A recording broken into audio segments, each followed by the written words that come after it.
Alors, bonjour, hi everyone, et bienvenue à l'édition du mois de mai des forums de recherche de Canfranc intitulé Habitation et autodétermination des personnes ayant une déficience intellectuelle, état des connaissances. Je m'appelle Iliana et je suis responsable de la formation à la plateforme canadienne de formation en recherche neurodéveloppementale. So, welcome to our May edition of the CanArt Research Forum's Housing and Self-Determination of Persons with Developmental Disabilities State of Knowledge. My name is Eliana and I'm the Training Program Manager at the Canadian Neurodevelopmental Research Training Platform. CADFRA est un pôle de formation pan-canadien qui soutient l'excellence en recherche et les parcours des chercheurs en début de carrière grâce à l'apprentissage, au mentorat et à la collaboration. CanArt is a pan-Canadian training hub supporting research excellence and early career researchers through learning, mentorship, and collaboration.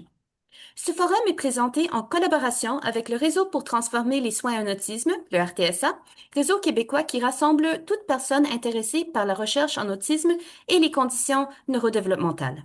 Nous reconnaissons que les sièges sociaux de Canfranc et du RTSA sont situés sur les territoires traditionnels des nations Haudenosaunee et Anishinaabe, lieu de rencontre de nombreuses nations autochtones.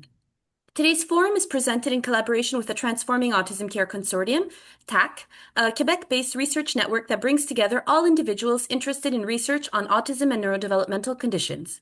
We acknowledge that both CanArt and TAC headquarters are located on the traditional territories of the Haudenosaunee and Anishinaabe nations, a long-standing place of gathering and exchange. Veuillez noter que la présentation sera en français. Un enregistrement avec transcription anglaise sera disponible sous peu. Please note that today's presentation will be in French. A recording with English transcription will be made available shortly. J'ai maintenant le plaisir de céder la parole à Martine Abra, responsable des partenariats et de la mobilisation des connaissances au RTSA, qui présentera notre conférencier invité. I will now hand it over to Martine Abra, Partnerships and Knowledge Mobilization Lead at TAC, who will introduce our invited speaker. Thank you for being here. Merci d'être ici. Bonjour, merci beaucoup, Eliana. Alors, nous avons aujourd'hui le grand plaisir d'accueillir Martin Cahouette, psychoéducateur et professeur titulaire au département de psychoéducation et de travail social de l'Université du Québec à Trois-Rivières. Depuis 2019, il est titulaire de la chaire Autodétermination et handicap, pardon. Il est aussi chercheur régulier au Centre interdisciplinaire de recherche sur la réadaptation et l'intégration sociale, le CIRIS, et membre de l'équipe de recherche Participation sociale et ville inclusive. Finalement, il est également directeur scientifique de l'organisme français de formation et de recherche AGIR. Les travaux de Martin portent sur l'autodétermination des personnes ayant une déficience intellectuelle, les personnes autistes ou polyhandicapées. Il s'intéresse particulièrement aux défis liés à l'habitation, à l'inclusion scolaire et l'inclusion socio-professionnelle. Très actif en formation, il accompagne aussi différentes organisations au Québec et en France dans l'adoption de pratiques professionnelles qui favorisent l'autodétermination. Alors, sans plus tarder, je laisse Martin nous présenter sa conférence et on aura à la toute fin de la période une période de questions et d'échanges qui vous permettra aussi de poser vos questions. Merci beaucoup. À toi, Martin.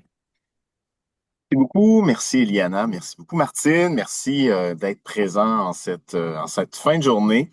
Donc, comme ça a été nommé, je suis Martin Cahouette, je suis professeur en psychoéducation, titulaire de la chaire autodétermination et handicap. Ça me fait plaisir, en fait, de vous présenter aujourd'hui un peu les résultats une partie des résultats d'une étude qu'on a menée au cours des 4 dernières années, puis dont la première phase était vraiment de réaliser un état des connaissances sur la question de l'habitation en déficience intellectuelle et de l'autodétermination. L'idée, en fait, aujourd'hui, c'est de présenter un peu un portrait de toutes les connaissances qui sont disponibles, les catégories de connaissances, donc pour avoir une espèce de perspective sur ce qui existe déjà dans la littérature scientifique, puis partant de ça, voir ce qu'il y a encore à développer, ce qu'il y a à faire, mais également tirer de ça des leçons sur la façon notamment de développer des milieux résidentiels en déficience intellectuelle pour que ces milieux-là s'inscrivent vraiment dans une perspective d'autodétermination. Donc, je vais vous partager à l'instant ma présentation qui devrait vous apparaître sous peu. Donc, vous devriez l'avoir tout de suite à l'écran. Je vais vous dire d'entrée de jeu, en fait, que je vais parfois référer à des outils, à des projets qu'on mène au niveau de la chaire. Donc, vous pouvez aller sur le site www.autodétermination.ca. Il y a un onglet outils, il y a un onglet projet également. Il y a beaucoup d'informations sur le site Internet. On le met à jour régulièrement. Il y a notamment une trousse d'outils qui comprend plus de centaines de textes de référence, d'articles, bon, de différentes choses sur l'autodétermination. Donc, n'hésitez pas à le consulter, puis vous allez trouver plusieurs des sources dont je vais vous parler aujourd'hui. C'est la saison des allergies. Je m'excuse si je tousse à quelques moments, j'ai de l'eau près de moi. Donc, c'est un petit peu plus compliqué aujourd'hui, mais c'est signe que le beau temps arrive. Donc, mes excuses, ça arrive à quelques reprises pendant la présentation. Pardon. Donc, voilà, pour dire au niveau de la chaire, très rapidement, on a différents partenaires, en fait, des partenaires financiers, partenaires des milieux de pratique. La chaire, elle existe, comme ça a été nommé, depuis 2019, donc présente au Québec et en France avec le soutien de différents milieux de pratique, de partenaires philanthropiques également, de liens avec différentes organisations de recherche. Et puis, on travaille vraiment, comme ça a été nommé, autour de la question du polyhandicap, de la déficience intellectuelle et de l'autisme. Aujourd'hui, on se concentre vraiment sur la question de la déficience intellectuelle, autour de la thématique de l'habitation, bien que vous allez voir qu'il y a beaucoup d'éléments qu'on va se nommer aujourd'hui qui sont transférables, je dirais, dans le contexte d'inclusion sociale, scolaire, socio-professionnelle, puis aussi autour de la promotion des droits et de la participation citoyenne. Puis au niveau de la chaire, en fait, notre optique est toujours d'être dans une logique de mobilisation des savoirs, d'innovation sociale. C'est pour ça que ce qui découle notamment de ce que je vais vous présenter aujourd'hui, c'est des travaux, des outils très pratiques là, qui sont en cours de diffusion pour venir soutenir le développement d'habitats qui favorisent l'autodétermination. D'abord, on parle évidemment régulièrement d'autodétermination. C'est important de se dire que le concept d'autodétermination au Québec est apparu, je dirais, et a été popularisé plus rapidement au Québec qu'à d'autres endroits dans le monde. Moi, je travaille beaucoup notamment avec la France. Au Québec, déjà au début des années 2000, on parlait d'autodétermination. En France, ça émerge vraiment depuis 5, 6 dernières années. Il y a beaucoup de définitions qui sont mis de l'avant quand il est question d'autodétermination. Parfois, on vient résumer l'autodétermination à la possibilité de faire des choix. Ici, je propose une définition, puis je vais y aller rapidement parce qu'évidemment, on est assez limité dans le temps. Une définition qui se veut un petit peu englobante, synthétique, en fait, de ce qu'est l'autodétermination. Je vais donc insister sur quelques éléments clés qui vont nous aider un peu à comprendre les éléments qui vont suivre. Quand on parle d'autodétermination, on parle d'une tendance innée, donc d'un besoin inné. C'est important de se rappeler que l'autodétermination, ben, c'est un enjeu pour tous les êtres humains. C'est-à-dire qu'on cherche tous à exercer du pouvoir, à avoir du contrôle sur notre vie, sur les éléments qui nous entourent. On cherche tous à prendre des initiatives, à se projeter vers l'avant. Donc, c'est une tendance qui est là chez tous les êtres humains. Puis ça va se manifester comment? Ben, par une volonté d'exercer un pouvoir d'influence sur son existence. Donc, on pourrait retourner à l'origine de l'humanité. L'être humain a voulu comprendre son environnement, a voulu le maîtriser, a voulu engager des actions, a dû prendre des initiatives, a cherché à exercer un contrôle sur tout ce qui l'entoure. Donc, il y a cette volonté-là d'exercer un pouvoir d'influence sur son existence, sur son environnement. Et ce qui suit est important, c'est que c'est indépendant du mode de communication ou des soutiens requis à sa situation. Qu'est-ce que ça veut dire? Il n'y a pas d'être humain qui ne cherche pas à s'autodéterminer. C'est inhérent, en fait, à la vie, à la condition humaine. Donc, une personne, par exemple, qui est polyhandicapée, qui a de grands besoins de soutien, ben, elle va chercher, elle aussi, à s'autodéterminer, mais à travers des gestes, des comportements qui vont être différents, par exemple, de la majorité. Donc, par exemple, une personne qui a une déficience intellectuelle plus importante, ben, va peut-être manifester des intérêts, des préférences à travers des gestes, des mouvements, des regards. L'observation de cette personne-là va nous permettre probablement de détecter comment elle manifeste ses souhaits, ses intérêts. Mais l'autodétermination, elle est présente chez toute personne et c'est orienté par quoi? C'est orienté à la fois par nos besoins et nos aspirations. Ici, c'est important de distinguer les deux. J'ai besoin de me loger, mais j'aspire peut-être à être dans un environnement où je vais vivre avec d'autres personnes autour de moi parce que j'aime bien vivre en collectivité. J'ai besoin de manger, mais j'aspire, par exemple, à découvrir des nouveaux aliments ou à visiter un nouveau restaurant là, que j'ai envie de découvrir. Donc, nos besoins, c'est évidemment ce qui nous est essentiel. Nos aspirations, c'est ce vers quoi on se projette. Donc, c'est ce qui nous mène vers l'avant. Donc, notre autodétermination, ben, c'est à la fois une façon de chercher à répondre à nos besoins, tout en se projetant vers l'avant, vers certains éléments vers lesquels on aspire, ce qu'on souhaite vivre, là où on a envie de se retrouver. Fait que je voulais insister sur ces éléments-là d'entrée de jeu. Et en même temps, oh, je pense que je suis allé peut-être un petit peu vite. Non, ça va ici. Donc, ici, ce que je veux ajouter, en fait, c'est que l'autodétermination, c'est un élément qui va nous permettre notamment d'accroître notre qualité de vie, d'accroître aussi la possibilité qu'on a d'accéder à notre droit, à nos droits. Donc, de façon générale, ça vient influer positivement sur notre participation sociale, mais notre autodétermination, ben, elle peut être freinée ou favorisée par certaines de nos caractéristiques individuelles, par certaines caractéristiques environnementales également. C'est-à-dire que moi, par exemple, si j'ai des défis sur le plan de la communication, ben, peut-être que ces défis-là sur le plan de la communication ben, constituent un certain frein à mon autodétermination.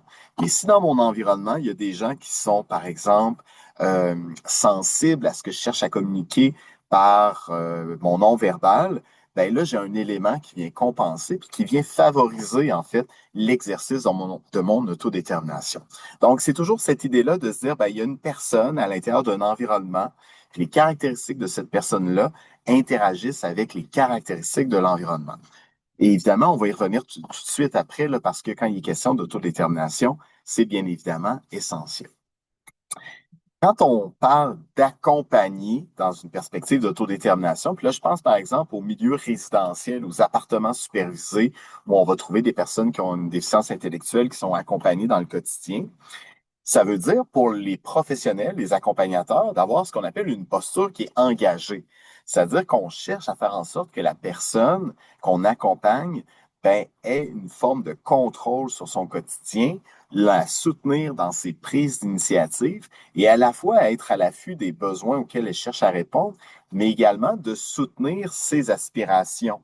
Donc, de faire en sorte que qu'est-ce que la personne a envie de vivre dans son quotidien, qu'est-ce qu'elle a envie de découvrir. Moi, j'aime bien donner l'exemple d'un milieu résidentiel là, avec lequel je travaille souvent, ben, où c'est des adultes qui ont une déficience intellectuelle, qui sont en appartement supervisé depuis quelques années. Donc, entre le moment où ils sont arrivés puis maintenant, ben, certains ont eu envie de changer d'emploi, certains ont eu envie d'avoir des relations amoureuses, de rencontrer davantage de personnes, de vivre des nouveaux loisirs aussi. Donc, il y a cette idée-là aussi de soutenir, en fait, ces prises d'initiative-là sans les juger, mais en étant conscient que ces prises d'initiative-là ben, permettent à la personne d'exercer son autodétermination, d'exercer une forme de contrôle sur son quotidien. C'est pour ça que c'est une posture engagée. Ça veut dire qu'on choisit de soutenir la personne dans l'exercice de ses droits, puis on adopte aussi des façons de faire, des pratiques qui viennent vraiment favoriser le développement du pouvoir d'agir de la personne dans son environnement. Donc, on l'accompagne non pas pour qu'elle se freine, mais qu'au contraire, qu'elle puisse prendre son envol dans son milieu et prendre ses propres initiatives. Évidemment, ça pose des défis. On va y arriver tout de suite là, dans les différents exemples, puis ce qui ressort de la littérature. La façon dont on a procédé au niveau de la recension des écrits, puis bon, il y a des gens qui sont peut-être plus familiers avec ce processus-là. Pour les autres, je trouve ça important de l'expliquer. Quand on part dans la littérature scientifique, on part avec certains mots-clés, en fait, qui nous indiquent, qui viennent nous guider vers un certain nombre d'articles scientifiques qui ont été publiés. Donc, des mots-clés, dans notre cas, qui concernaient bien sûr la déficience intellectuelle, l'autodétermination et l'habitation. Et on a besoin d'un cadre d'analyse parce qu'en fait, toute cette littérature-là qui arrive, bien évidemment, là, elle nous dit plein de choses, mais il faut être capable de l'organiser. Le choix qu'on a fait, c'est de l'organiser en fonction de grands thèmes et de venir analyser en quelque sorte les différents niveaux systémiques. Donc, qu'est-ce qui concerne la personne elle-même? Qu'est-ce qui concerne la famille, les proches autour de la personne? Qu'est-ce qui concerne la relation entre les proches et les intervenants? Qu'est-ce qui concerne les politiques publiques, etc. Et là, on a organisé tout ça de cette façon-là. C'est pour ça que ce que vous avez en fait comme modèle devant vous, c'est un peu cette organisation-là des différentes couches qui entourent la personne quand on réfléchit finalement à la question de son autodétermination en contexte résidentiel. Pardon. Donc, je vous montre un peu, et là, évidemment, c'est tout à fait, l'idée ici, n'était pas que vous puissiez tout lire, mais juste pour vous donner une idée, en quelque sorte, de la façon dont on a organisé. Puis pour vous dire que pour chaque petite case que vous voyez là, ben, il y a plusieurs articles. Parfois, il y en a énormément, parfois, il y en a peu, mais on est venu faire une organisation de tout ça. Donc, c'est pour ça que ce que je vais vous présenter, c'est les thèmes principaux, et probablement que si vous faites partie de gens qui travaillaient en intervention en déficience intellectuelle dans un contexte d'habitation où je vois des gens qui ont participé ou qui participent toujours à des projets, ben là, vous allez probablement reconnaître des sujets qui vous ont interpellé. Puis là, ça nous permet de voir ben, qu'est-ce que la littérature scientifique en dit. Je commence vraiment avec les éléments qui sont très caractéristiques des personnes. Puis je vous révèle tout de suite, en fait, le punch, dans ce sens que ce qui est le plus présent, en fait, dans la littérature scientifique, c'est vraiment tout ce qui va être dans l'environnement plus éloigné, c'est-à-dire que tout l'aspect social, les relations sociales sont importants, mais on commence, en fait, par la personne elle-même, donc le locataire, la personne qui a une déficience intellectuelle qui vit chez elle. De quoi nous parle la littérature scientifique? Elle va nous parler en fait d'abord de toutes les habiletés qui sont relatives aux activités de la vie quotidienne et domestique. Qu'est-ce que ça veut dire, ça? Ça veut dire, bien évidemment, faire les repas, faire l'entretien ménager, assurer la sécurité à domicile. Tous ces éléments-là, en fait, sont très présents dans la littérature scientifique. Il n'y a pas d'uniformité sur la façon de faire, mais c'est un sujet qui est beaucoup documenté parce que c'est aussi l'idée de soutenir une forme d'indépendance chez la personne. Et là, ici, c'est important parce que l'idée n'est pas de miser sur une indépendance totale, parce que de toute façon, on est toujours dans des formes d'interdépendance. Mais ce qu'on sent beaucoup dans la littérature scientifique, c'est que l'idée de développer ces habiletés-là est beaucoup liée à des préoccupations aussi qu'on va avoir quand on a, par exemple, un enfant qui a une déficience intellectuelle, puis qu'on l'imagine à l'âge adulte. Évidemment qu'on veut qu'il soit capable de préparer ses repas, faire son entretien ménager. Donc, tout le niveau de soutien qui va être donné là est important. Puis, il y a beaucoup d'énergie qui vont être consacrée, notamment au développement de ces habiletés-là. Maintenant, l'autre catégorie, je dirais, d'habiletés qui est extrêmement importante, c'est vraiment les habiletés sociales. Parce que si on mise beaucoup sur les habiletés liées à la vie domestique, ce qu'on se rend compte, c'est que la littérature scientifique nous dit que les plus grands défis, ou ce qui va parfois mettre en difficulté une personne dans son milieu résidentiel, c'est pas nécessairement les habiletés liées aux activités de la vie quotidienne, mais beaucoup plus les interactions que la personne va être capable d'établir ou pas avec ses proches, ses colocataires, ses voisins ou avec... C'est vraiment l'aspect social, en fait, qui est le plus important. Un peu comme si on misait davantage sur les activités de la vie domestique, mais qu'en fait, notre plus grand risque est plus du côté des habiletés sociales. Et là, ce qu'on voit, c'est quand on réussit à développer ces habiletés-là sociales chez la personne, on a un impact qui est négatif, évidemment, sur, par exemple, l'isolement, le sentiment de solitude. On vient diminuer beaucoup aussi la vulnérabilité de la personne parce que la capacité qu'elle a d'entrer en contact avec les autres, il est parfois pallié des difficultés que la personne peut avoir dans la réalisation de certaines activités de la vie quotidienne. Et le troisième élément, je vous dirais, on peut le voir un petit peu transversal aux deux autres, ce sont tout ce qui concerne les habiletés d'autorégulation qui sont très présentes. Habileté d'autorégulation, qu'est-ce qu'on veut dire par ça? C'est notre capacité qu'on a à s'ajuster en fonction de ce qui se passe dans notre environnement. Donc, je suis chez moi, puis ça sent la fumée. Ben, qu'est-ce que je fais? Peut-être que je vais aller vers la cuisine parce que j'ai oublié que j'étais en train de faire cuire un truc. Peut-être que je vais regarder par la fenêtre ou je vais peut-être aller cogner chez mon voisin pour voir si chez lui aussi, ça sent la fumée. Donc, toutes les capacités d'ajustement qu'on pourrait mettre dans une grande catégorie qui est la capacité à résoudre des problèmes. Des problèmes qui sont parfois liés à des activités de la vie domestique, puis des fois des problèmes qui vont être liés aux habiletés, aux interactions sociales. Donc, si on s'imagine, par exemple, travailler avec des futurs locataires dans un milieu résidentiel, on pourrait très bien imaginer ces trois dimensions-là comme étant centrales sur ce qu'on peut développer avec la personne comme capacité. Donc, des habiletés relatives à la vie domestique, les habiletés sociales et toutes les habiletés qui sont liées davantage à l'autorégulation. Donc, tout ce qui concerne notamment là, la résolution de problèmes. Si on poursuit dans les caractéristiques des milieux résidentiels, là, il y en a beaucoup, puis il y a des questions, en fait, qui sont restées en suspens.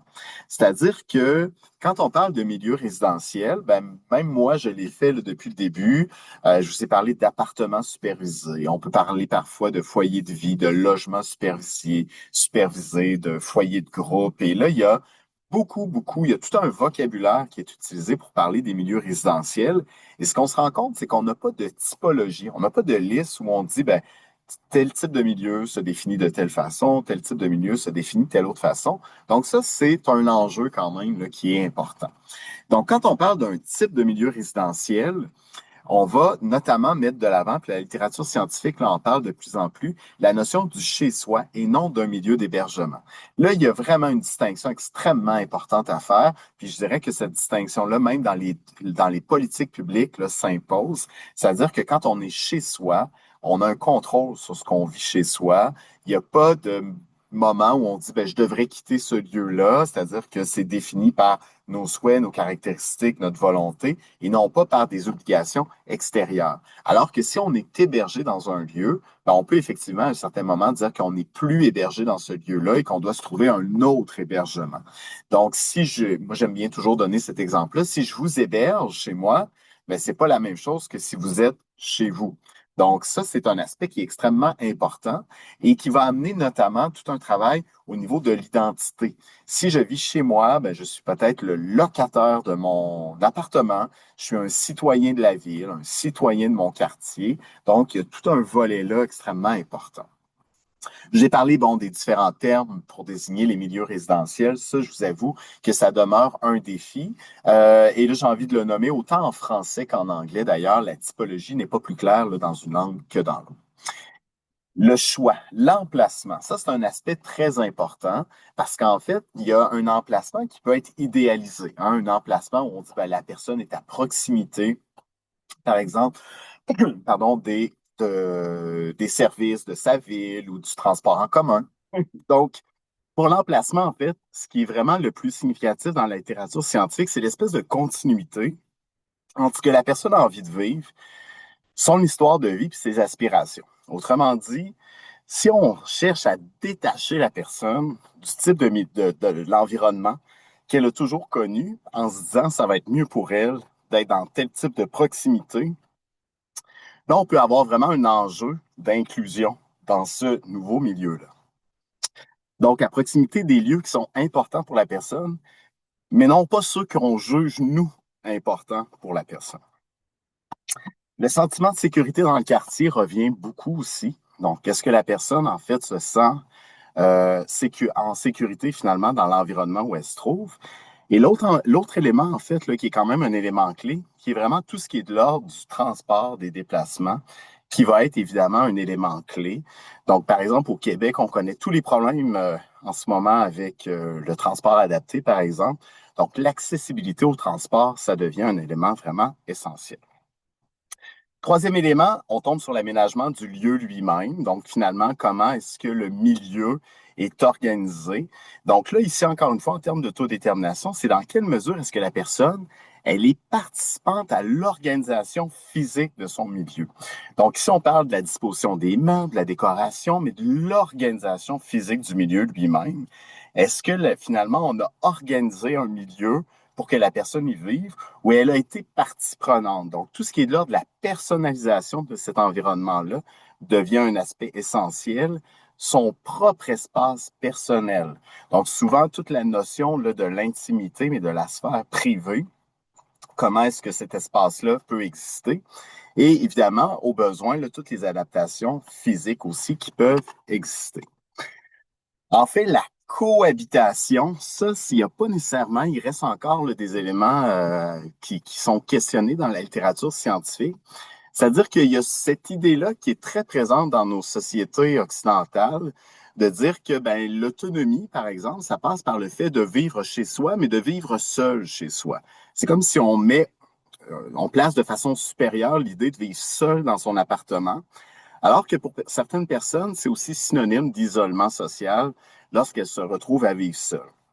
Donc, l'idée, en fait, c'est de dire comment est-ce qu'on peut rendre possible des cohabitations, mais en même temps, comment ces cohabitations-là peuvent être aussi choisies. Parce que déterminer que deux personnes vont vivre ensemble, ben, ça peut être très problématique, un peu de la même façon que on ne vivrait peut-être pas tous ensemble facilement demain matin. On a à concilier des habitudes, des façons de faire.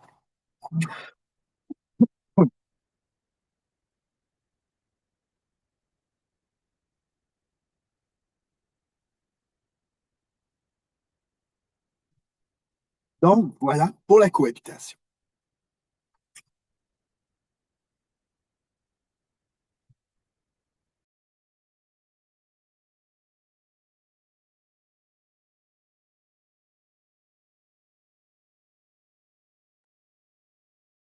Donc, je poursuis, en fait, au niveau de l'aspect un peu plus microsystémique.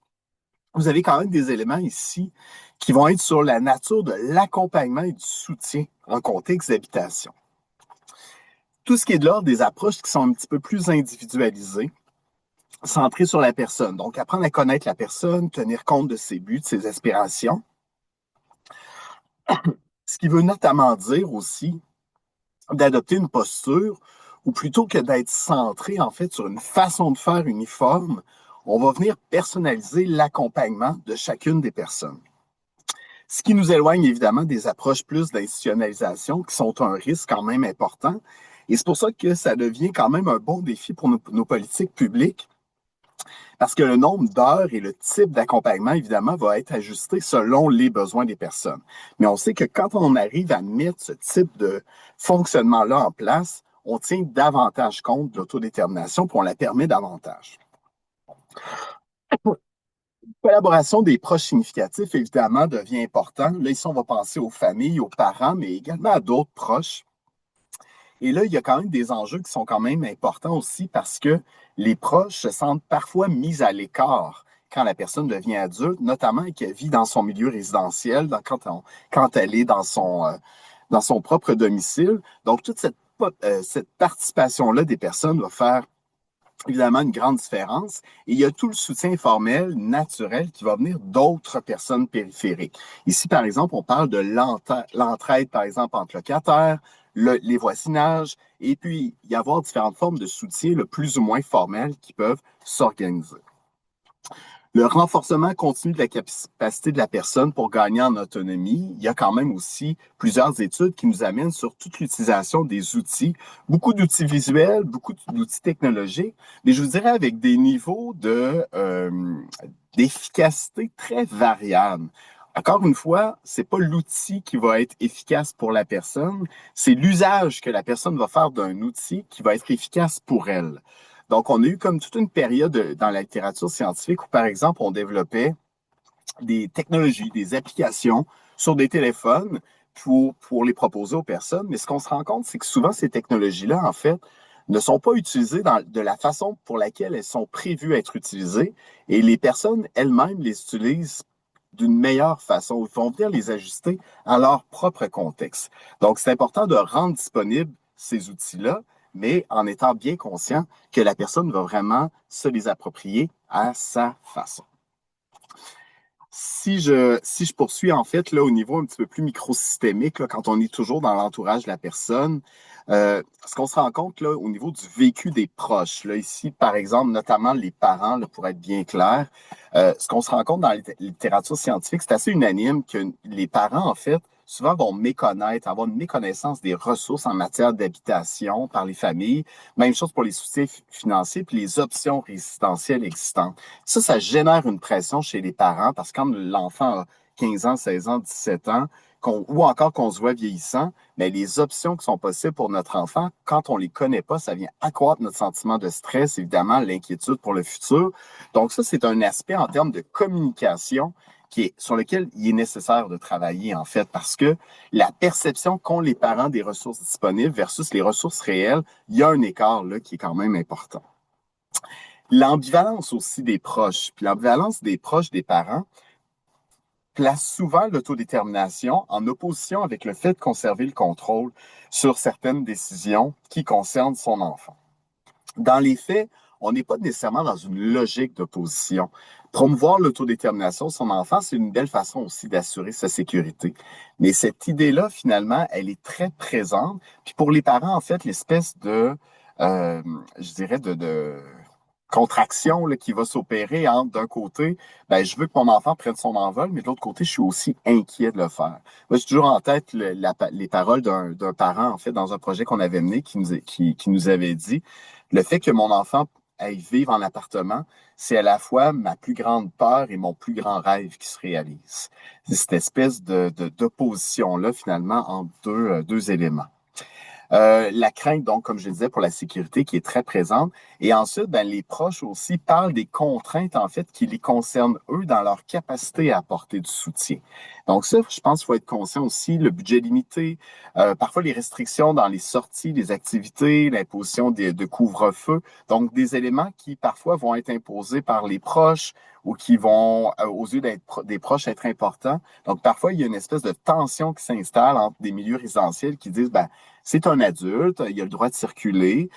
Puis en même temps, parfois, la famille qui dit, ouais, mais moi, je serais bien content qu'il soit dans son appartement à 22 heures. Moi, je serais rassuré. Donc, tout ça, ça nous amène parfois à certaines questions éthiques, mais à une espèce de balance décisionnelle, d'équilibre qu'il faut trouver pour à la fois assurer la sécurité de la personne, tout en lui permettant aussi de maintenir un certain contrôle sur son quotidien. À un niveau un petit peu plus élargi, je dirais, il y a aussi des grands défis en termes des définitions claires des rôles, des attentes des personnes qui sont impliquées auprès, auprès de la personne. Donc, en fait, l'idée, c'est de se dire, ben, s'il y a des intervenants qui sont là, quel est le rôle, par exemple, des professionnels qui proviennent du réseau de la santé et des services sociaux? Quels sont le rôle des accompagnateurs dans le quotidien? Quel est le rôle des proches, des familles, des conseils d'administration, par exemple, des organisations qui portent des projets résidentiels, là, il y a très souvent cette nécessité-là de bien définir les rôles. Un milieu résidentiel, par exemple, si on pense aux appartements supervisés, c'est pas un milieu de réadaptation.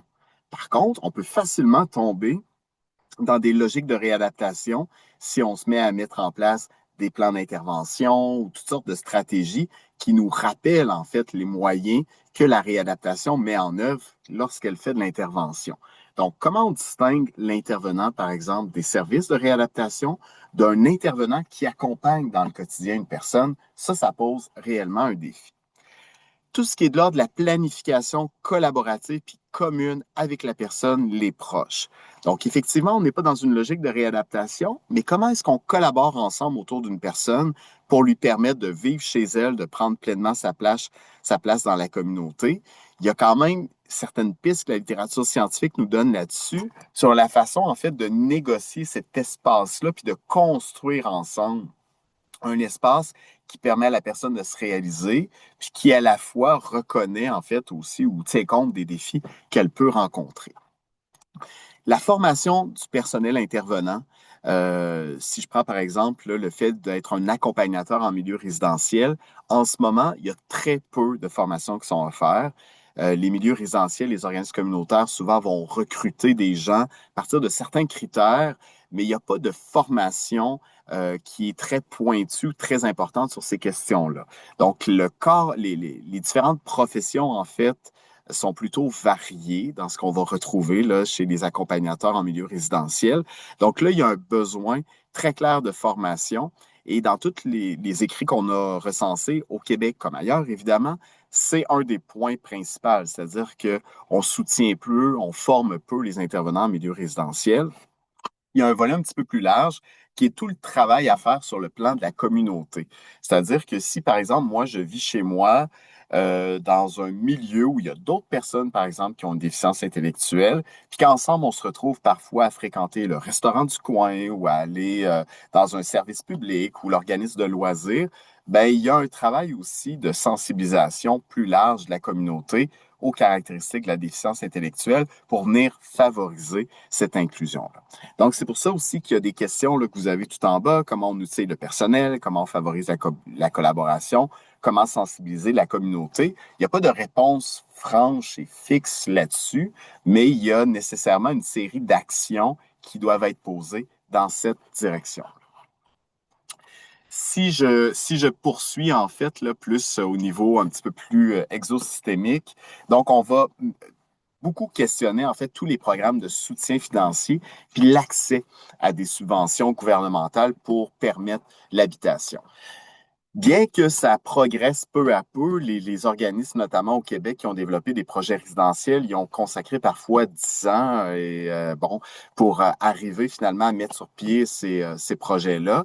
Maintenant, les logiques financières qui permettent la création de milieux d'habitation sont pas simples et même s'y retrouver, même guider à l'intérieur de ces programmes financiers-là, c'est assez complexe, qui demande une espèce de logique là, où les parents, qui sont souvent les promoteurs de ces projets-là, doivent porter tout ça, jongler avec différents enjeux. C'est quelque chose qu'on voit ailleurs dans le monde aussi. C'est pas propre au Québec. Bien qu'ailleurs dans le monde, il y a parfois des programmes qui sont mieux structurés, qui font en sorte, en fait, qu'on doit transiger avec un acteur financier et non pas faire converger, comme c'est le cas au Québec, le ministère de la Santé, des Services sociaux, de l'Habitation et la ville et d'autres acteurs, finalement, pour arriver à réaliser ces projets-là. Donc, tout ce qui est de l'ordre des programmes, ça, c'est un aspect qui est aussi très présent. Enfin, je dirais que là, on est vraiment dans ce qui est le plus macro là, sur le plan international. Le contexte sociopolitique change quand même, évolue de plus en plus favorable à l'autodétermination. Puis ce qu'on voit, entre autres, c'est beaucoup, là, on va jusqu'à se référer à la Convention relative aux droits des personnes handicapées du côté de l'ONU, l'Association américaine de la déficience intellectuelle aussi, où là, il y a vraiment des affirmations fortes qui disent que entre autres, on devrait avoir la liberté de choisir son milieu de vie, ses colocataires, les activités de son quotidien, tout en disposant du soutien nécessaire au moment et à l'endroit de son choix. Autrement dit, c'est cette idée-là de dire qu'on ne devrait jamais être contraint de vivre dans un seul endroit, qu'on devrait avoir des options, puis qu'on devrait avoir la possibilité finalement de pouvoir exercer une liberté par rapport au milieu là, dans lequel on souhaite vivre. Donc, voilà, écoutez, j'aurais pu vous mettre évidemment là, de multiples références. Vous dire en fait, là, avant de vous laisser la parole, que pour nous, dans la suite des choses, en fait, on a travaillé avec quelques milieux résidentiels à partir de ces données-là, puis à partir aussi d'entretiens de recherche là, qu'on a menés à différents endroits, un espèce de guide qui reprend ces thèmes-là. Et on a fait un choix qui est de se dire, le guide n'est pas prescriptif. En fait, c'est un guide qui va venir accompagner la réflexion des groupes qui souhaitent développer des milieux résidentiels. On a des pionniers au Québec qui ont développé ces milieux-là. Maintenant, il y a encore des projets qui se développent, mais comment on peut accompagner ces milieux-là dans la réflexion? C'est en déjà venant dire, voici les questions qu'il faut se poser à différentes étapes avec, oui, des éléments pour venir guider la réflexion, mais pas dans une logique prescriptive. Pour à la fois être autodéterminant dans le soutien qu'on offre au développement de milieux de vie qui favorisent l'autodétermination. Donc, on est à la toute fin de ce processus-là. Le guide, là, il va être présent là, dans les prochaines semaines. Vous allez le voir passer ou soit qu'on va faire un lancement sur les réseaux sociaux là, en septembre. Mais ce que vous venez de voir, en fait, c'est un peu toute cette logique-là des thématiques qui sont les plus importantes, qui là, maintenant, vont pouvoir nous donner une espèce de cadre de réflexion dans le développement de milieux résidentiels. Donc voilà, écoutez, je m'excuse encore de cette toux-là qui m'a accroché en cours de conférence. Je pense que c'est la première fois que ça m'arrive, mais des fois, ça arrive dans la vie. S'il y a des questions, des commentaires, des réactions à ce stade-ci, c'est avec plaisir là, que je vais pouvoir échanger et y répondre.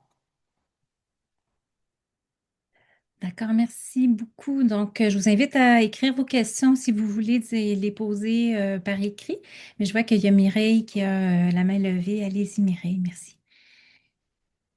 Oui, merci. En fait, ma question était en lien avec, vous avez dit que dans certains endroits dans le monde, il y a la possibilité de créer des projets sans avoir à transiger avec plein de paliers de gouvernement et de ministères et tout ça. Pouvez-vous nous donner un exemple de ça? Par exemple, du côté de la France, que je connais bien, là, il y a des milieux, il y a une complexité bureaucratique, là, je veux pas, je veux pas sous-estimer cette complexité-là, mais en France, par exemple, il y a des appels qui sont faits par des structures administratives là, qui sont liées à l'État, où on va chercher, par exemple, à développer un milieu résidentiel qui va répondre aux besoins d'une douzaine de personnes autistes, par exemple, dans un secteur. Donc là, on fait un appel, il y a des gens qui vont proposer, des organisations, des organismes qui sont un peu l'équivalent des organismes communautaires ici au Québec, qui vont proposer des projets. Puis ensuite, ben là, il y a une organisation qui se fait avec ce milieu-là ou avec ce financeur-là. Donc ça, c'est des exemples qui sont intéressants parce qu'en fait, on n'est pas dans une recherche de financement. C'est comme si le financement était attaché avant, puis dire, ben là, maintenant, on a ce financement-là, puis on a besoin de répondre aux besoins de tant de personnes. Puis ça découle d'une analyse populationnelle, de l'évolution finalement de la population d'un territoire, où on se dit, ben là, notre territoire, pardon, il s'est accru de tant de personnes, on se rend compte qu'il y a des besoins qui sont non répondus. Donc là, on organise le financement, puis on fait un appel en conséquence. Donc ça, c'est des exemples intéressants, mais on est dans un État, la France, finalement, où il y a quand même un tissu social très fort, une prise en charge des situations de ce type-là qui est plus important. C'est un exemple. La Belgique ressemble un petit peu au Québec, je vous dirais, avec certains éléments qui sont plus proches de la France.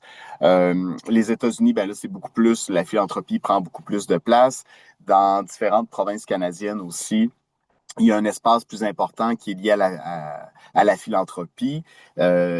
Pour ce qui est du Canada, finalement, d'une province à l'autre, en fait, les structures sont différentes. Mais je vous dirais là, que pour avoir un exemple, la France, de ce côté-là, en fait, est intéressante aussi là, comme façon de faire. Merci. Juste pour faire un mini suivi sur cette question-là, donc quand le financement est un peu compris pour acquis, puis il y a un appel justement à proposition, est-ce qu'il y a des modèles intéressants qui ressortent de ça? Parce que je trouve que ça laisse la place à la créativité et à réfléchir peut-être différemment. Exactement, en fait, c'est ça qui est intéressant, c'est que ça permet en fait de susciter différentes propositions. Mm. Le risque, en fait, c'est d'arriver avec des propositions qui vont être un peu institutionnalisantes, c'est-à-dire on répète un peu les mêmes mécanismes, les mêmes processus, puis à un certain moment, il y a quelque chose qui devient euh, très, très lisse et un peu on répète la même recette, mais il y a cet espace-là, finalement, d'en arriver à proposer des offres qui vont être un peu différentes ou qui vont permettre, par exemple, des colocations partagées, des milieux plus de type groupe.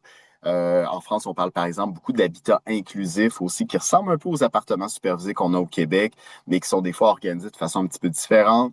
Des espaces, des lieux aussi où on va vivre en mixité sociale, de l'intergénérationnel aussi, où on va avoir des lieux où il y a des personnes qui ont des déficiences intellectuelles, mais il y a des personnes âgées, des personnes qui ont d'autres caractéristiques, des étudiants qui vivent là. Fait que c'est toute cette nuance-là, puis ces différences-là qui peuvent aussi émerger, qui peuvent être intéressantes quand on est dans ce type-là d'appel. Ouais, c'est intéressant.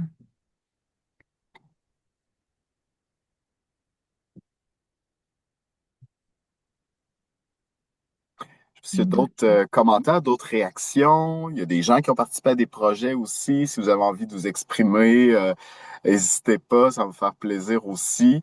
Moi, je vous dirais au niveau de la chaire, peut-être un point sur lequel je peux peut-être revenir, c'est tout le point de la formation. Là, on termine ce projet-là, puis pour moi, ça m'apparaît assez important, je dirais même essentiel, qu'on réfléchisse à comment on vient former les intervenants, les accompagnateurs, peu importe le nom qu'on leur donne, qui se trouvent dans des milieux résidentiels.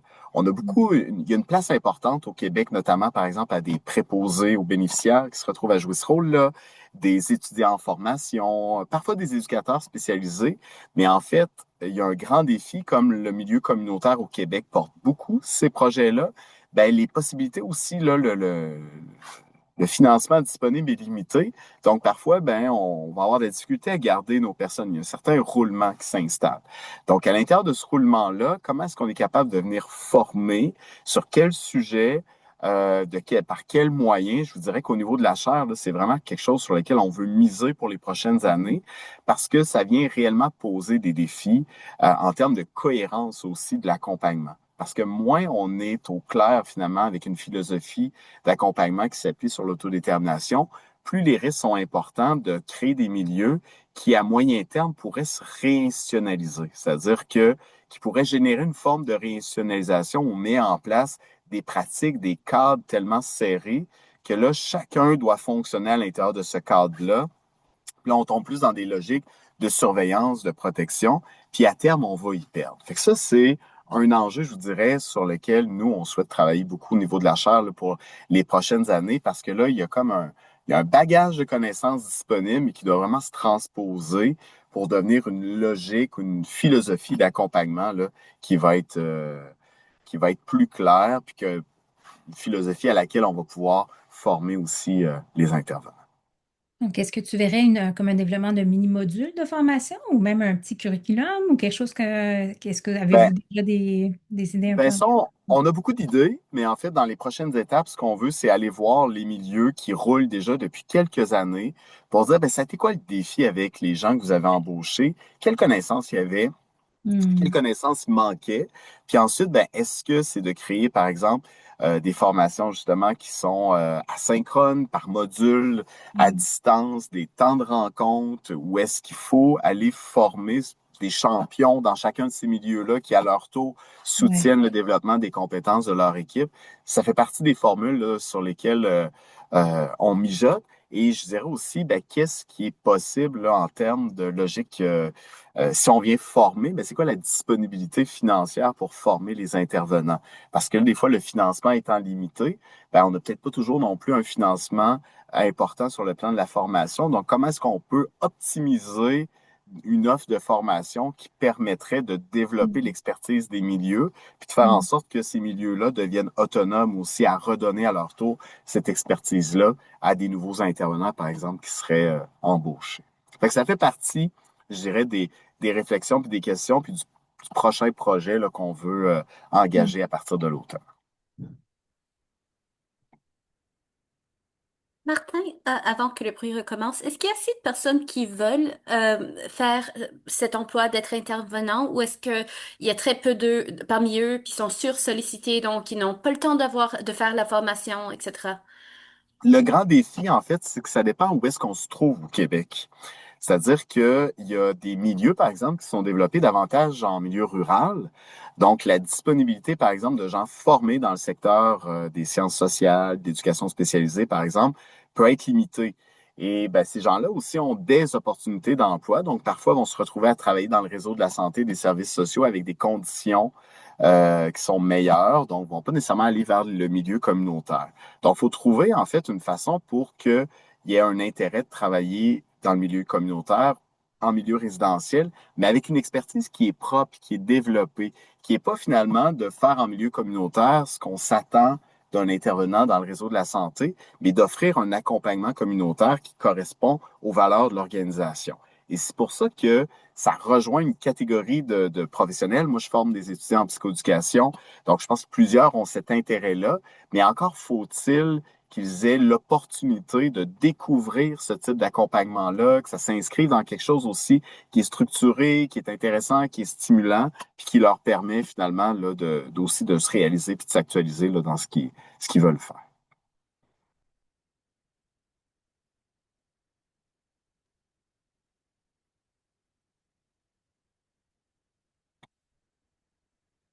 D'autres questions? Il nous reste quelques minutes avant 17 heures.